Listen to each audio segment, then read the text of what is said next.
Well, welcome to another conversation. So today I've got with me Roma, who is talking to us from Russia, and we're going to be talking about antinatalism in Russia. You know what it's like, how it's viewed, or is it known about, and any sort of sort of relevant political sort of trends that have been going on that are relevant to it. I think it's going to be super interesting. Um, because Russia is like a big geopolitical player. And then obviously there's the situation going on between Russia and Ukraine at the moment as well, which has made sort of put Russia more in the headlines than usual. But before we get to Russia, um, Roma, do you mind sharing like how you came to discover antinatalism, how you became antinatalist? Sure. If talking about me becoming an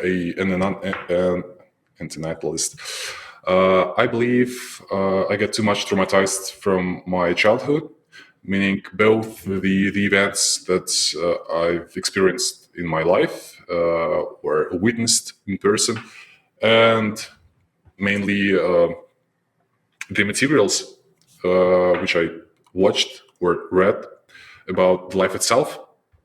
Uh, Considering our main context of our discussion today, meaning the war, I've read a lot about wars in which Russian military forces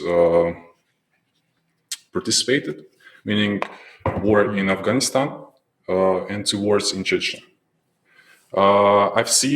I watched, and I've read a lot of horrible, let me say, war porn things, and I was shocked. And this was one of the main, one of the huge factors that led me to an idea that we're fucked up, life is hard, we're suffering. If talking about the moment when I came across with the word Antinatalist. The first point was the widely known. I believe this would apply to many. I believe this would apply to many modern Antinatalists. The first season of True Detective series, and Oh, yeah, yeah. yeah. I saw this season, this series in 2015, or I mean, 2015. I was just amazed by the character of what's the name of this actor? Is it Matthew Yeah, McConaughey? yeah. I don't even know if I said his name right, but yeah. I believe you. You can just pronounce it in any way you want. I will just nod and say you're right because you are a native speaker. Yep, by Matthew Yeah. McConaughey and by his character of Frost Cole. By that time, I didn't dive into the philosophical and literal literature based sources and inspirations of Nick Pizzolatto, who is the scenario maker, scenarist. How would you call it in English? The guy who wrote the plot or the scenario for this season. Okay, yeah, script writer, yeah. Scriptwriter, sure. By that time, I didn't dive into his inspirations for this season, and maybe when I rewatched the series once again, a couple of years after that, I came across just one video on YouTube or an article in the internet which described the philosophical roots of the character of Rust Cole, and by the time Mm. I noticed, I believe Thomas Ligotti's most known book, which is called, if I pronounce it correctly, "Conspiracy Against Human Race" and something like that. Yeah. Yeah. And after that, I just started to read about antinatalism ideas related to antinatalism. How do you pronounce it? Antinatalism. Yeah, I mean it's said in different ways by different people, but yeah, antinatalism, antinatalism. Okay, sure. Yep. And maybe just a year or 2 years ago, I started to call myself or describe as an Antinatalist. Mm.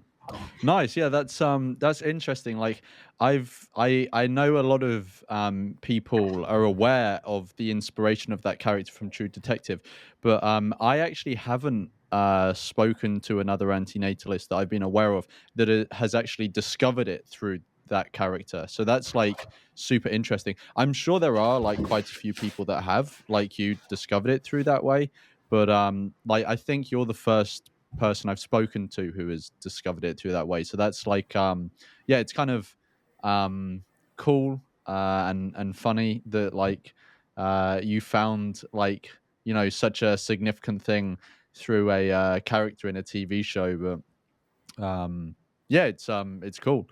Um so yeah, so getting on to like antinatalism in Russia. So what what is well, actually, before we get on to antinatalism in Russia, what is Russian culture generally like when it comes to sort of controversial ideas or ideas that aren't in the mainstream, stuff like that? Are people generally quite open to talking about like these sorts of ideas, or are they things that get shut down? Like what? Yeah.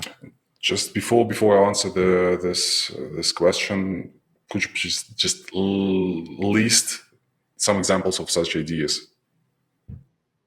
Yeah, like antinatalism or you know, a topic like abortion as well is a controversial subject. You know, the discussions happen around something like that, or like euthanasia. You know, like someone being assisted in dying, things like this. Um, I wouldn't make any general assertions or assumptions about the mainstream perception of Russian population towards these ideas. But as I believe, most people, especially those that are elderly ones and those who were born in Soviet time, they are closed and not open for these topics to discuss. Mm. And it's more like the I'm guessing like the younger people are maybe more sort of open minded. They would discuss things and stuff like that. Um, yeah, to some extent. Taking my personal experience, a couple of years ago, I decided,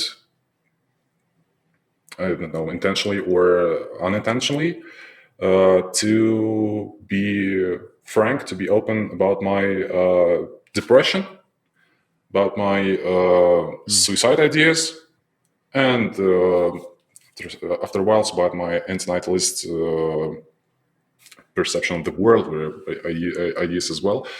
And Yeah. the elderly people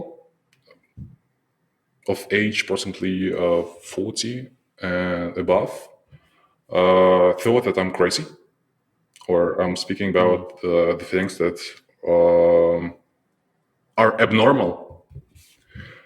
And a Yeah. small groups of younger people replied that, yeah, that's are good ideas to think of and to discuss. Um, and speaking about antinatalism, I've just throughout my life met approximately half a dozen or 10 people at most who would describe themselves as antinatalist if they knew this word, because the Mm. word antinatalism is kind of is a word, is a term which is used is rarely used, and most people use the term child free. Mm. Yeah, I get what you mean. So, do you think there's maybe a bit of like people either don't know the term antinatalist or it would be too controversial, so they maybe use the term child free because it's like a softer word? The first option, they just don't know the word antinatalism because Oh, okay. it's even Yeah, right. hard to pronounce, at least in English. Mm. So what is the prevalence of antinatalism in Russia? Would you say that it's like extremely rare, or would you say that you said you've met a few antinatal or people who sort of align with the ideas? So yeah, is it like how common is it compared to what you perceive in other countries? I don't know the situation with antinatalism in other countries. Thus, I can't compare how it's going on in Russian in this regard. Mm, As I believe, these ideas, child-free slash antinatalism, are marginal, extremely rare, something like mm. that. Yeah, yeah, I would guess so. I mean, it's like that in like every country, but there are some countries where it's like still rare, but it's like compared to other countries, it's not as rare. And I find those tend to be um actually no, I was gonna say I think they tend to be Western countries, but actually I don't think that's true. I think the people that are antinatalist in Western countries maybe feel more comfortable to talk about it. So you get a sort of, you know, skewing in the perception. But speaking about antinatalism, where in like Russian society is antinatalism spoken about? If it is, I think in our like private messages, you mentioned a social media site called VK or something like It's a that. social network, Um, yes, a counterpart of mm, Facebook. mm. And so is that like a social network that it where most of sort of this discussion goes on? Or, does it happen in, are these in like private groups or do people talk about antinatalism more publicly as well?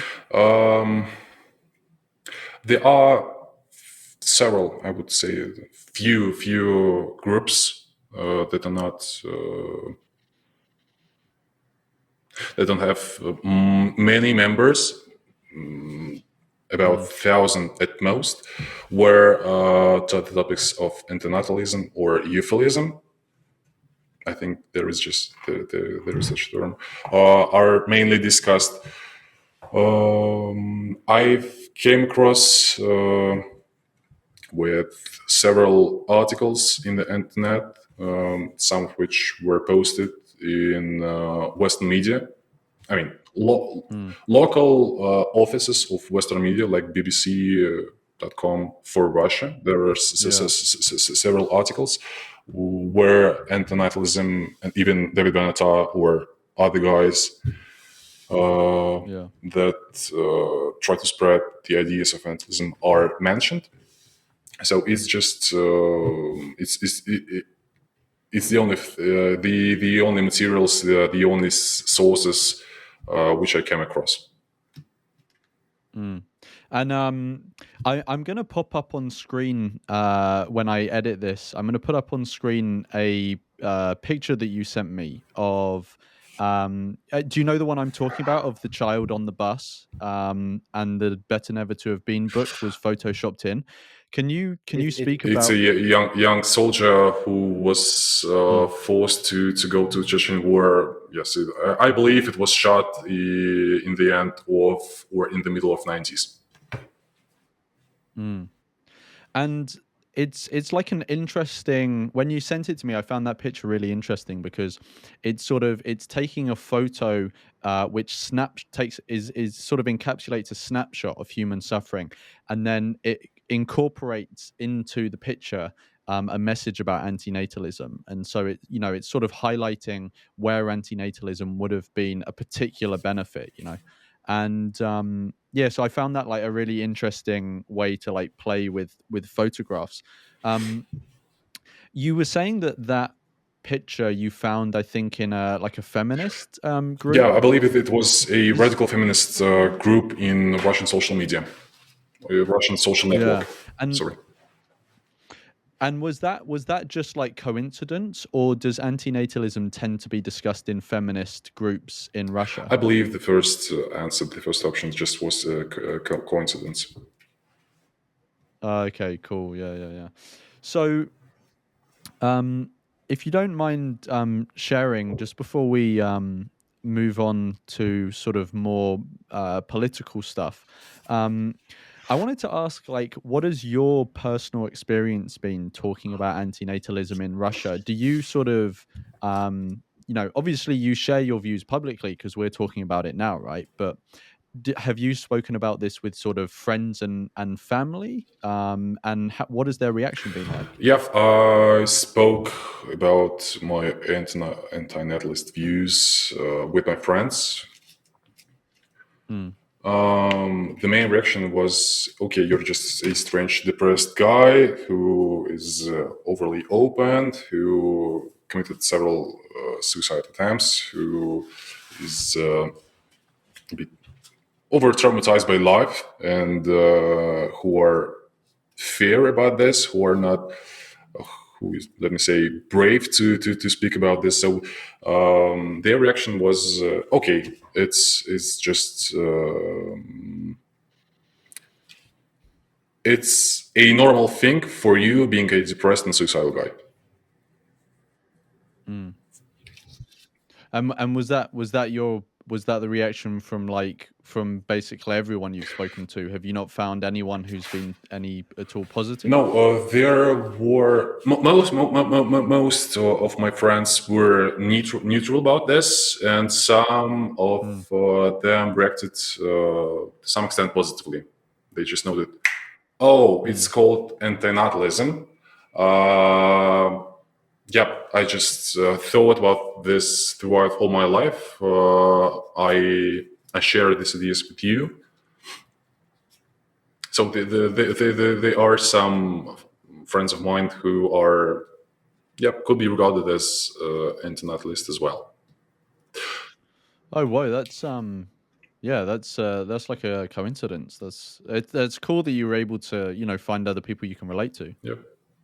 So, moving on to the like political stuff. So, Um, what is the general like political attitude towards procreation? Is it not something that comes up at all, or is procreation something that the government talks about? Are there like specific policies that impact like birth rates and stuff in Russia? I think you mentioned as well there was like a possible change in like the official narrative around birthing policy, given the recent invasion. Yeah, giving the recent full-scale invasion into Ukraine, because the Russia invaded Ukraine in 2014. I believe if how do you say it? Internet officially supported internet voice volunteers would spot this video, they would file a claim against me with Russian authorities to even maybe sue me for saying that Russia invaded Ukraine in 2014. Yeah, if, Mm, if speaking frankly, it's not allowed. It's prohibited. It's even currently mm, prohibited to call a recent full-scale invasion as war in Russia. It's officially stated as a special military operation, and there were some cases, and there are many of them are which are ongoing for now, where people are sued and holding liable for using this term war as to this full scale invasion.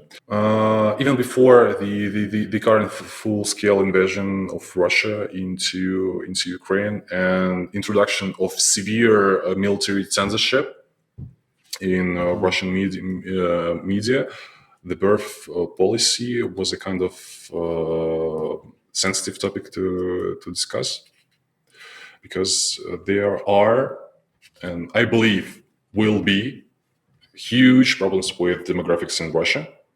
So the Mm. main position which is held with Russian official authorities and the groups, social groups which are supported by Russian official authorities, the main position was procreation is good and it shall be promoted. Anybody who is against it are to be scrutinized and are to be questioned by Russian authorities. Mm. Yeah, it's I and do you think that's specifically related to the military, that they want more people of military age, or do you think this is more of a religious thing or something like that? I believe it's just a combination of several factors. Uh, Before the war, the main the main factors were post-Soviet legacy as to the birth Mm. policy, religious aspects, because Russia is one of the biggest, I believe it's the biggest Orthodox country in the world. Mm. Yeah, I believe these are two main factors. That substantiated the official position of Russian authorities towards birth policy. That is good. That procreation is good to be promoted and other stuff.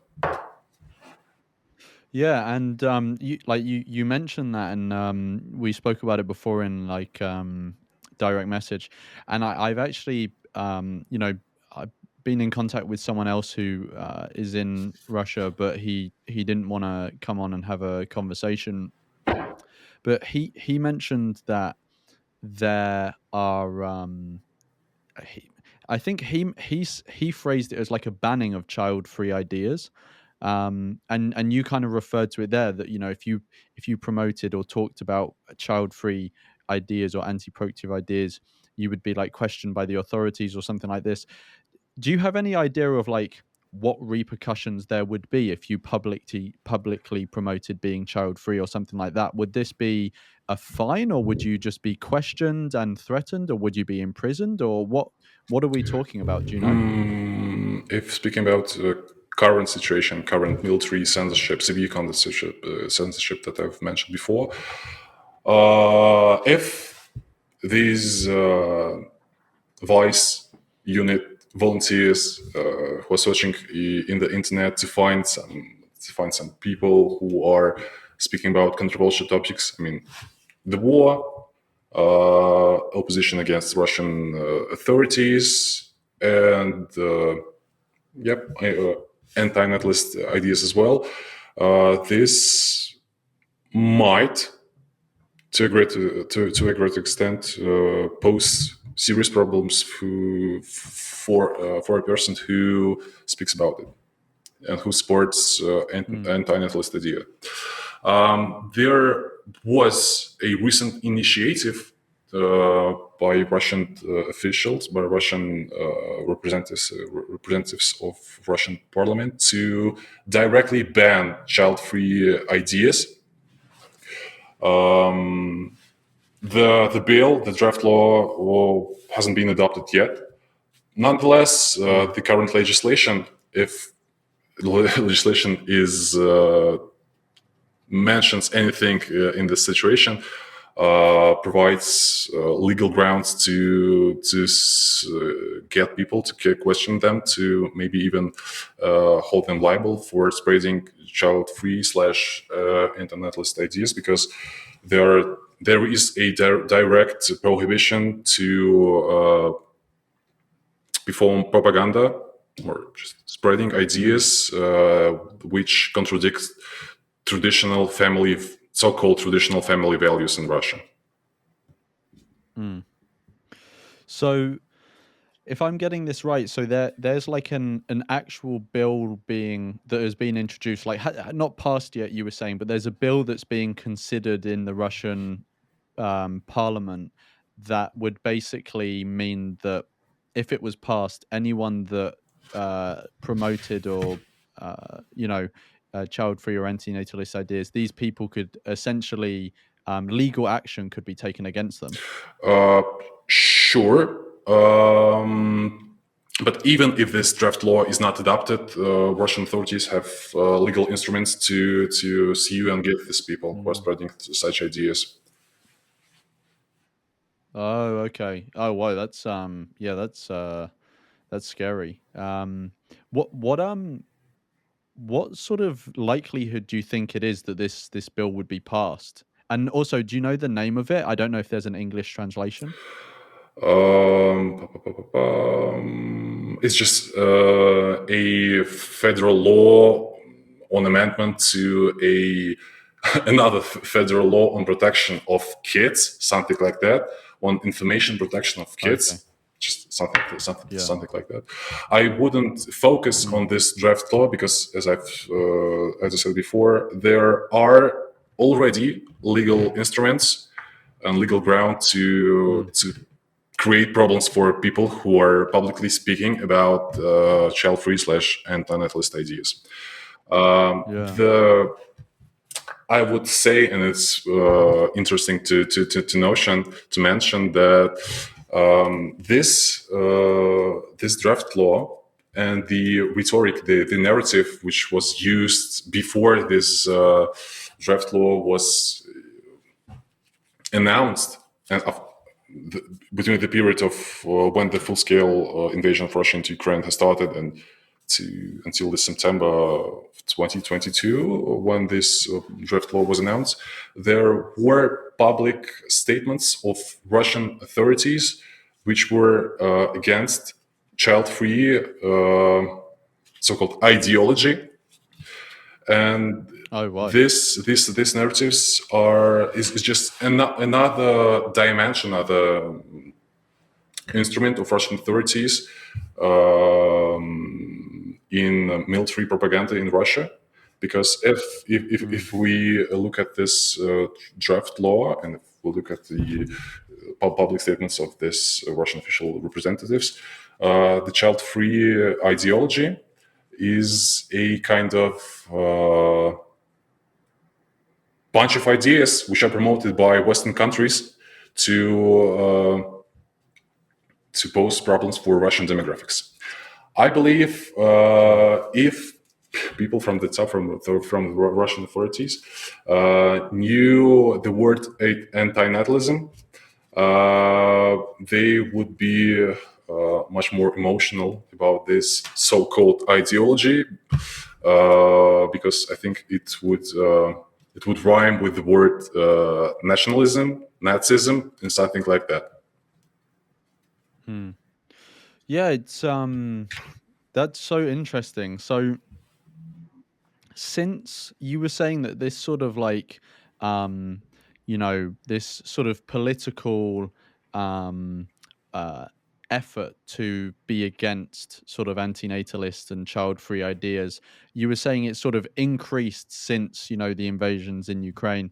Have you noticed an impact of that? Have you noticed that there's less people talking about um child-free ideas because they're maybe they are scared by these threats from the government, or has there been anyone that has been arrested or made an example of in public about this? Uh, I'm not aware of examples of people who got some problems with Russian authorities of speaking, Mm, of spreading child-free slash internationalist ideas. Um, Even before the introduction of this new stage of censorship, after the full-scale invasion of Russia into Ukraine, there weren't much discussion in public about antinatalism, and I believe there will be even less and there is less discussion about these ideas in at least Mm, Russian language media or in Russian language social networks after this new stage of introduction of censorship measures. mm. Yeah, I mean, like, I I I get that because I mentioned another person that I'd spoken to who is, is in Russia, and they didn't want to come on and have a conversation about this, and I think the main reason they cited was this new movement the government is making to sort of silence child-free ideas. I think they were sort of worried about the repercussions of maybe if they were found out or something like that. So yeah, this sort of stuff, even if there aren't like big examples of people who have been held to account for expressing these views. Um, it's definitely having like a cooling effect on the dialogue that people are having. They're having less of it, or at least it seems to me from that small exposure I've had. Um, so I'm guessing it wouldn't really have been discussed in national media at all, at least like now. But you were saying before that there have been some like Western media outlets in Russian, so like BBC Russia or something like that, that have done articles on antinatalism or related ideas. Um, what have those what have those articles been like, and what has the reaction been like to them? Was the reaction at all positive, or was it just all negative? Yeah, what was that like? There, I believe there was no reaction. At least I haven't. I didn't see any reaction towards Mm, these articles. They were mainly negatively fueled against antinatalism ideas. They were criticizing antinatalist ideas. oh, okay. The wordplay was structured like these guys want you to stop having kids. Maybe they are suicidal. They Mm. are posing. They might pose some the ideas, the ideology may pose some danger to you and to Russian population. Okay, so antinatalism is sort of framed as like um, a sort of intellectual weapon of the West, that where the West are trying to use it to attack Russia basically and undermine the Russian population. Is that the sort of framing they're going for? Uh, it wasn't this position, this rhetoric wasn't so extreme and so obvious as you have just described Okay. and mentioned before. Well, when these materials articles were published, I believe it was in 2018, 2019.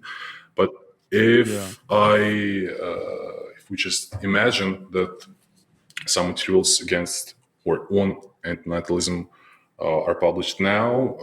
This rhetoric, as you just mentioned, as posing or considering or qualifying antinatalism ideas as a Western weapon against Russian population, I believe this would be the position, but which will be posted, Mm, promoted in such articles. Because I came across a article which was dated 2020.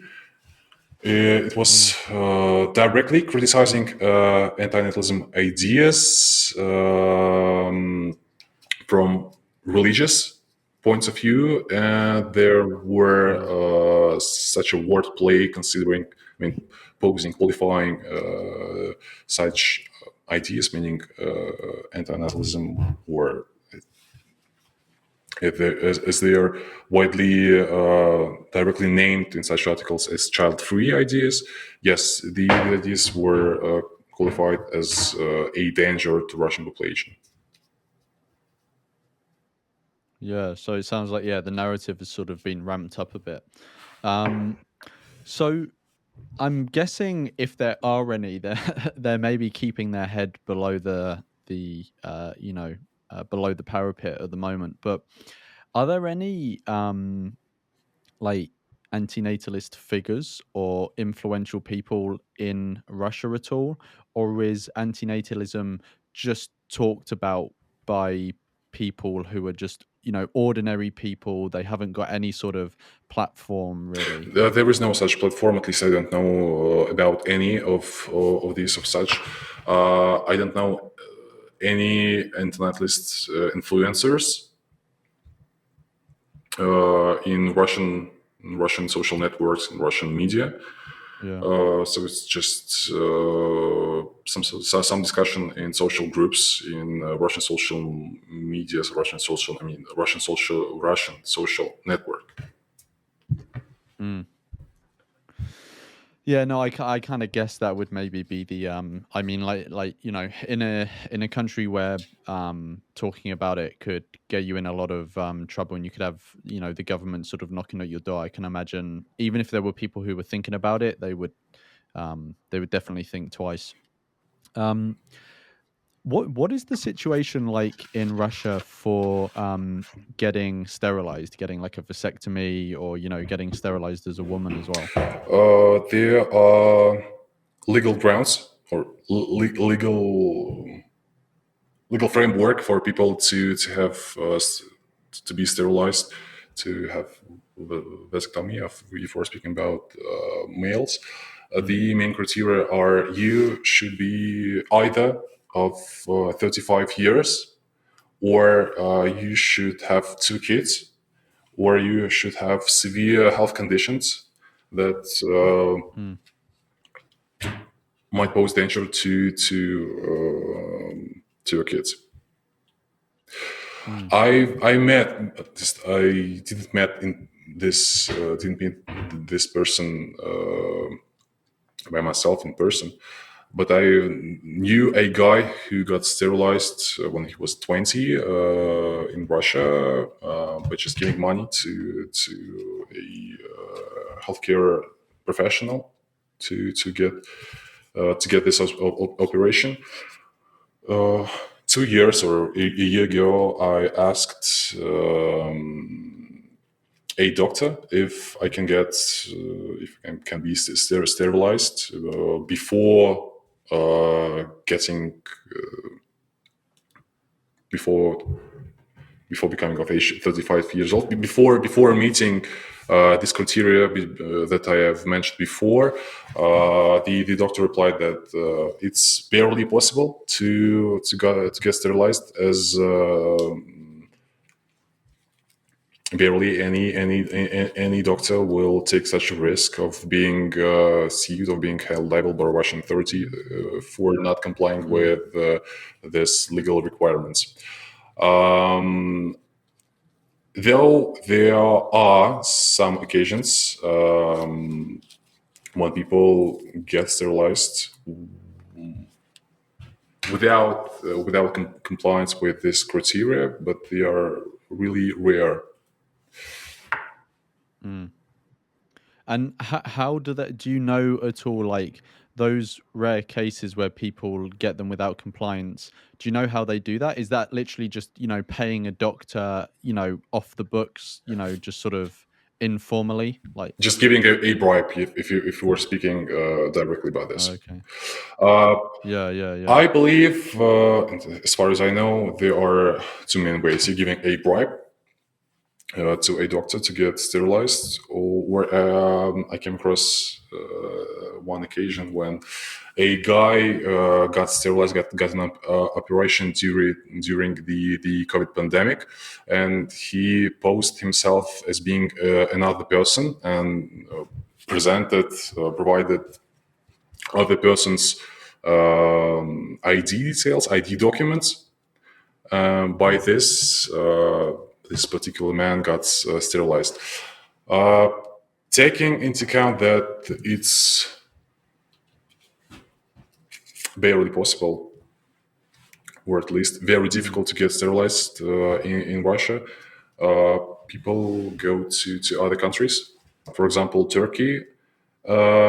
If I'm not mistaken, even some of them went to Ukraine to get sterilized because um, the corruption in Ukraine is comparable or was even worse than in Russia.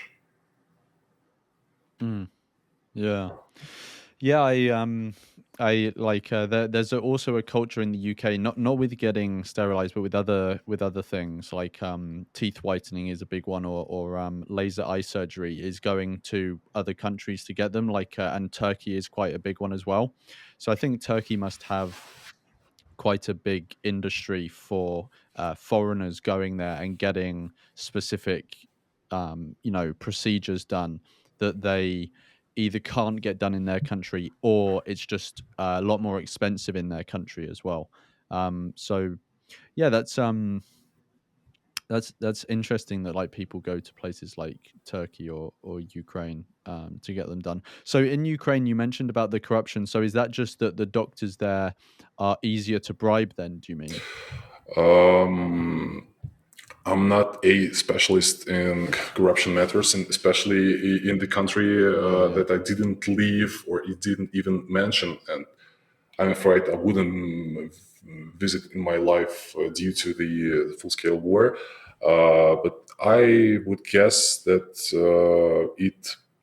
it could be easier for a foreigner to, at least it was easier for a foreigner before the current stage of war to get the operation. No, I get what you mean. So what what do you think the future looks like for antinatalist and child-free ideas in Russia? I'm guessing my guess is that it's not good. Um, just with um, the geopolitical situation with Russia and the West and NATO specifically, and given the antinatalism and child-free ideas, you're saying at least recently have been framed as sort of Western imports that are negative, could negatively impact Russia. Um, I'm assuming that narrative is only going to get stronger given the relationship that the West and Russia have historically had, but has ramped up in recent years. Um, are you kind of guessing the same, or do you see any hope in the No, future for things getting better? sorry for interrupting you, but I don't see any good future, any bright future in terms of antinatalism in Russia due to the reasons Mm, that you just mentioned, and it's kind of weird thing because the war, the current war, the Russian-Ukrainian war, um, is an obvious factor, is an obvious thing that should, at least from my perspective, pose some questions for Russians, mm, is to, or just remind them again, because the Soviet and pre-Soviet legacy of Russia proved that a life of a just general population representatives worth nothing, and this current war proves it again. mm. Yeah, that's that's depressing. Do you? I guess so. You were saying before that like the sort of anti child free narrative is has ramped up and it's probably going to get worse. So I'm guessing like people within Russia are maybe going to be discussing it less, just out of you know sort of fear for what might happen. And you were mentioning that there are like social networks like this VK one that are present in like the post-Soviet part of the world, so Russia and some of Eastern Europe. Um, how much of the Russian population is connected with Western media? Like here's what Western media are saying and stuff like that. And the reason I ask is because antinatalism it's still rare in Western media, but it's actually becoming more common. It's being talked about more and more. and I think in the future it will further increase. Do you think this at all will get through to Russians, or do Russians really not connect with Western media at all? If we're speaking about the majority, the major part of Russian population, I believe they don't use and won't use Western, even Russian language, Western media, and due to the military censorship, which, among other Yeah. things, banned and blocked some media, either Russian or foreign, due to spreading controversial, mainly regarding war topics. Yeah, yeah. Yeah, no, I kind of get that. So like to stop people being dissenting about the war, they're cutting off the supply of media, which also cuts off everything else that's coming through in that media. So I kind of get what you mean. The other Um problem is that most of Russians are not well conversant with English or other languages. mm, Of course, there are huge amount of Russians who are using English or other for foreign language resources. But if we're speaking with about the major parts, they even before the war didn't use such media at all. mm. Yeah, no, yeah, I get you. So it's like the idea of antinatalism is getting bombarded from the inside, and anything that could come in from the outside is getting shut off. Um, yeah, it's kind of like a bleak outlook. Uh, yeah. Um, I just if considering that I'm putting the antinatalism topics we're discussing now into the context of the current war, I just should remain that due to the military mobilization, which started in September, I believe, in the end of this September of 2022. mm, Not many Russians wanted to be enrolled and go to Soviet army, Soviet in Russian army, and take part in the Russian war, and thought about what could release them from being enrolled. And there are mm, different legal grounds to be released from being mobilized, and some of them is having a certain amount of young kids. And as I believe, and even my close relative who already has two kids, started thinking of having another kid to meet the criteria to being released from being mobilized. And it's oh, wow, yeah, okay. and it's a kind of funny in a depressive sense, in a doomed sense, that some kids will, I believe, will be born due to the war. No, meaning Yeah, that their parents, mainly and mostly fathers, male parents, didn't want to be enrolled and be mobilized. And yeah, this I believe this amount of such war-born kids, if I can use this term, will increase because demobilization didn't stop, and we are waiting for the second wave of mobilization, which is which might start even on the next week. mm. Yeah, no, that's so it's sort of like if you don't want to get put in a war zone, you've got to basically bring someone else into the world who's gonna possibly face that war zone, just like so you can get out of it. Yeah, That's mad. And the tricky thing is that uh, if we're speaking about pure legal grounds to be released from being enrolled, I correctly remember this, you should have 3 or 4 young kids to be released from being enrolled, or Oh, you whoa. should have 2 or 3 kids, and should have your spouse, your wife, be pregnant with a new kid. Yeah. But the tricky thing in the second situation, that you will be released only up until this kid is born, and then you won't have any legal grounds to be released. At least you meet some other criteria. So just let me try to explain this situation. Just imagine I Yeah. have 2 kids or 3 kids, and I don't Yeah. want to get mobilized, and I have a wife, and I want to be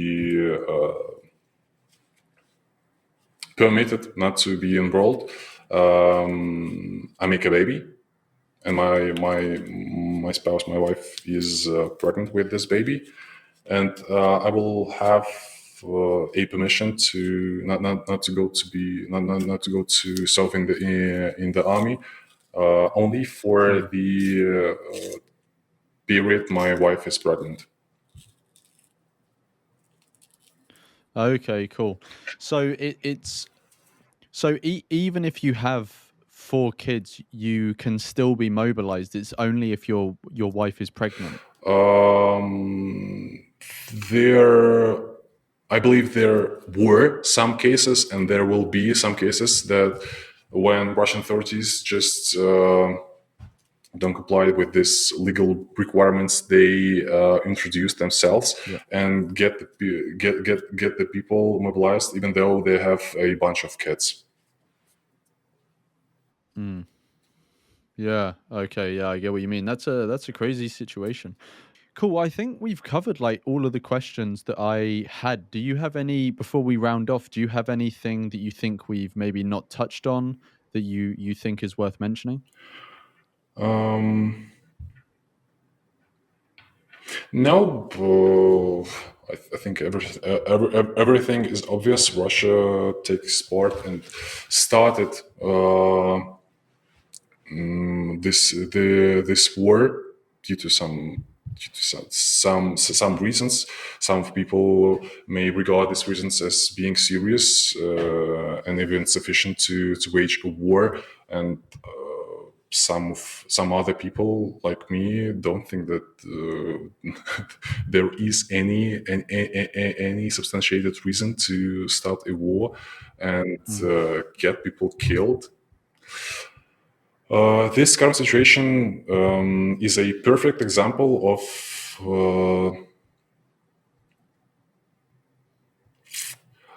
of life being shit, of life being Yeah. of life being fueled with suffer. Yep, Mm. and the of a and of a perfect example of a normal person, just taking an average person, is being effortless and having no power against a state which can just get this person, take it to take it to the war zone. Yeah.